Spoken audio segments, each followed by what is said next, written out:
Bismillah, alhamdulillah, wa salatu wa salam ala rasulullah. Assalamu alaikum wa rahmatullahi wa barakatuh. Um, we, the last slide we did was this one in which we covered different types of filth and the things, the ways different filth is removed. So the last thing that we did was about one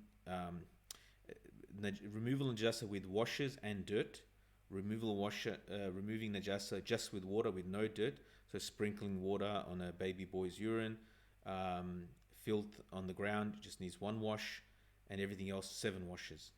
And then there was one thing that was left was 3 wipes, istijmar only. So istijmar is that when you don't have water to clean your private parts, then you use something dry, for example a clump of clay or stone, that requires three wipes because you don't have water to wash.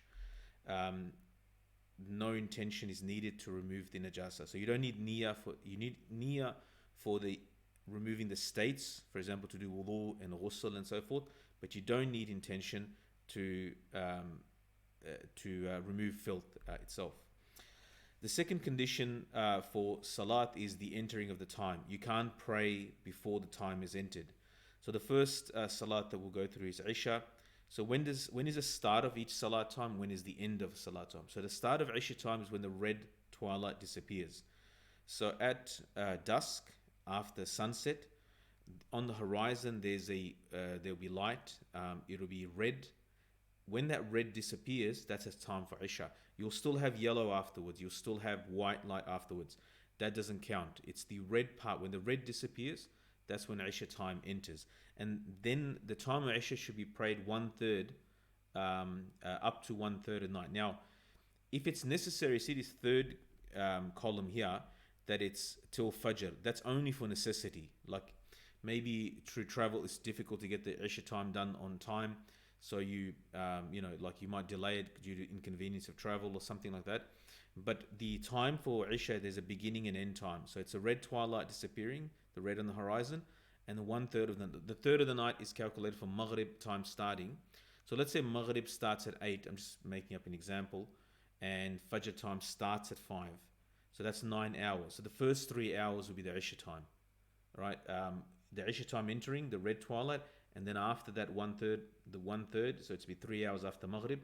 So let's say an hour and a half after Maghrib is Isha time approximately, and so you have another hour and a half in which to pray the Isha time without being sinful, without unnecessarily leaving it late. Then after that it's late, it's still Isha time, but you should not be leaving as a person does fall into sin by praying outside its time. The Fajr time starts at true dawn. So there's false dawn, or the true dawn. Fajr time started when the sunlight spreads across the horizon. The false dawn is actually not sunlight. It's actually or direct sunlight. It's a interplanetary dust that goes around the sun, and that is actually what. So it's vertical, and it's sort of like a pyramid slightly, and you can see it at certain times of the year, and you have to go out of the city to actually view it. So the true dawn is when when the sunlight actually spreads across horizontally across the horizon. That's when the Fajr time starts, and of course it ends with the sunrise. So between those two times is the Fajr time. Dhuhr time starts past zenith after midday. So basically the time when the sun, the shadow is at the shortest time. So I mean the sun is at its highest point. The shadow will be the shortest, and when it's the shortest, just when it declines towards the west, the sun goes to the west and the shadows to the east. That time starts just after midday. That's when the Dhuhr time starts, and it continues so till Asr time. And the way you know the beginning of Asr and the end of Dhuhr and the beginning of Asr is let's say an object at midday. So this is, let's say, 20 centimeters, and the shadow at midday is, let's say, 10 centimeters. So when the shadow length is 10 centimeters plus the object length, that's the end of Dhuhr time and the beginning of Asr time. And the Asr time will start from that time until the object length is twice long plus the whatever was there at midday. So another shadow, another length of an object, the shadow of an object. So those two times, you'll see them in calendars as Hanafi, Shafi, and Hanafi times. So what's called the Shafi time is, according to the Hanbali mazhab, because we're talking about the Hanbali fiqh, will be the beginning of the Asr time, and the end time will be when the Hanafi time starts, as per the apps and calendars and so forth.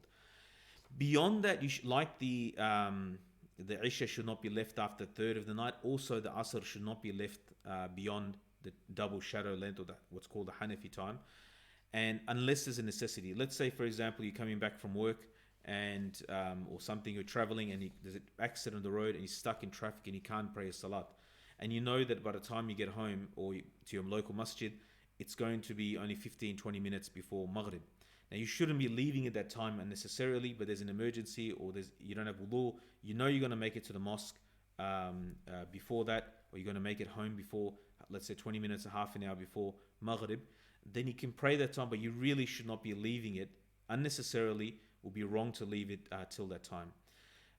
Maghrib Salat starts after sunset, so immediately when the whole disc, the sun sets, that's when the Maghrib time starts, and it's still Isha time. And as we learned from the beginning, the Isha time starts when the red twilight disappears, the red light disappears in the horizon. That's the end of Maghrib time and the beginning of Isha time.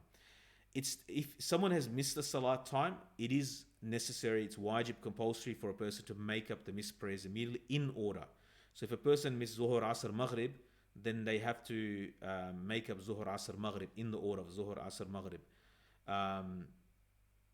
And however, this order is excused if one forgets. So if you repeat the prayers, which you have to do, the qada of the prayers, if you do it forgetfully without thinking of the order, then your salat the qada is fine.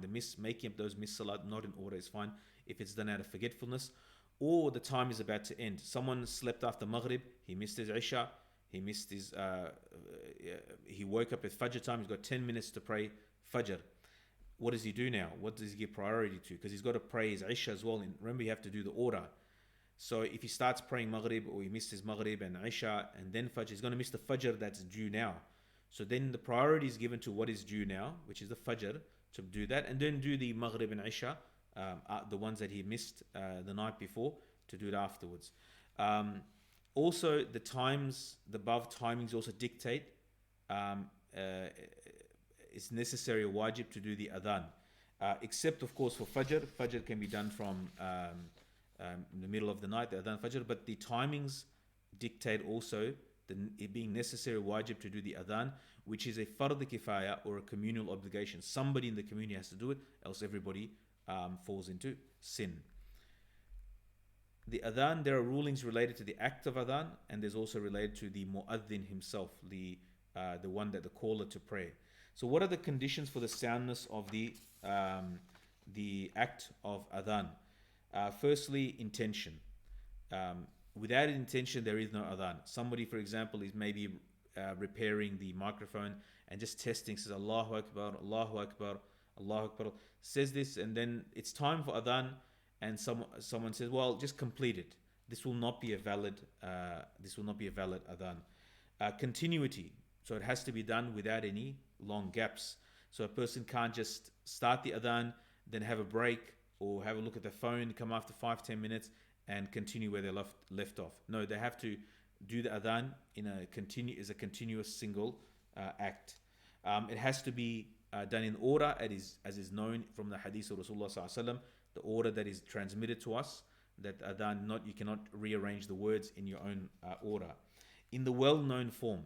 Now, there are different narrations that are there, but the adhan that we do today is the adhan of Bilal radiallahu. There are other variations, but the form that we have. Now, there's a rule according to Imam Ahmad rahimahullah that all forms of ibadah, meaning that a single ibadah might have different, dua might have a different form. So there are certain acts. So for example, like in tahiyyat, in tashahhud, the dua is narrated to us in many different forms. But the dua that we narrate, the one that is preferred and chosen by the jurist, is the one that is narrated by Abdullah bin Mas'ud radiallahu anhu, because Rasulullah sallallahu alaihi wasallam taught that, and he said that we were taught the dua of um, tashahud, like we were taught a surah from the Quran, or the dua of istiftah, the beginning of salah. There are variations, there's different duas, but the most well known and the preferred is subhanakallahumma wa bihamdika wa tabaraka ismuka ta'ala jadduka till the end.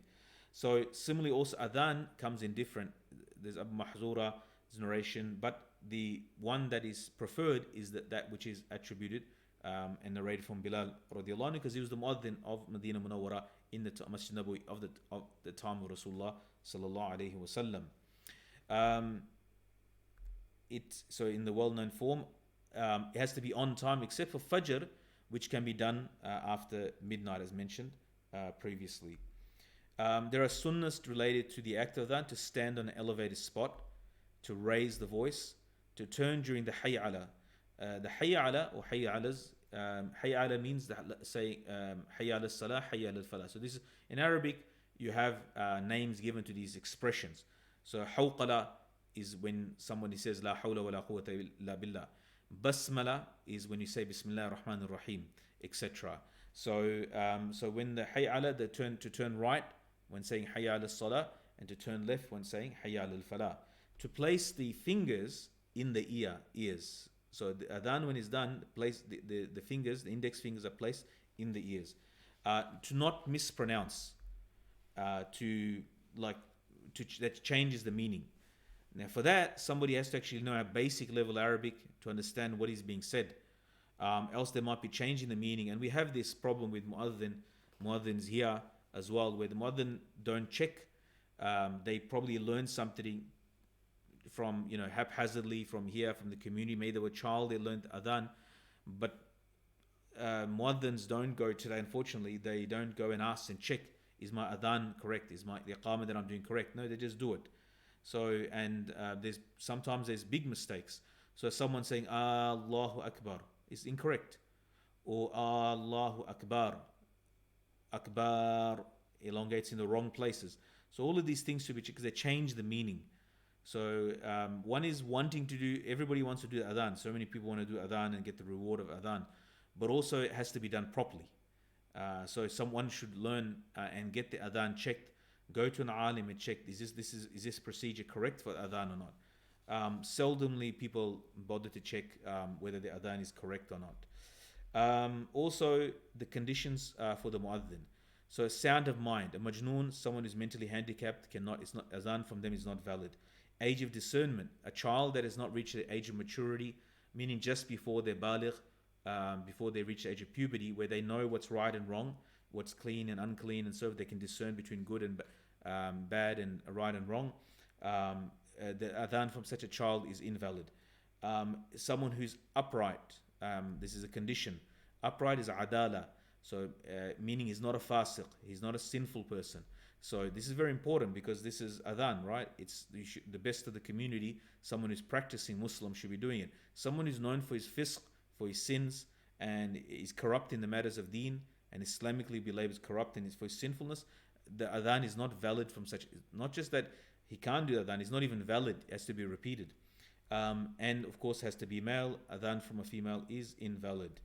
The sunnahs of adhan, the sunnahs of muadhin should have a beautiful voice, should have a loud voice, should be trustworthy and knowledgeable of the timing. So they should have the knowledge of the timings of salat. Generally we follow calendars and apps, and those have been vetted and so forth and checked, and they're well known if they're valid or not. But the person is trustworthy. They're not going to do the adhan before. In the old days you could think there's no clocks, people have no way, they're trusting this person. So of course should be known someone who is trustworthy. May Allah subhanahu wa ta'ala give us understanding and tawfiq to practice. Wassalamu alaikum wa rahmatullahi wa barakatuh.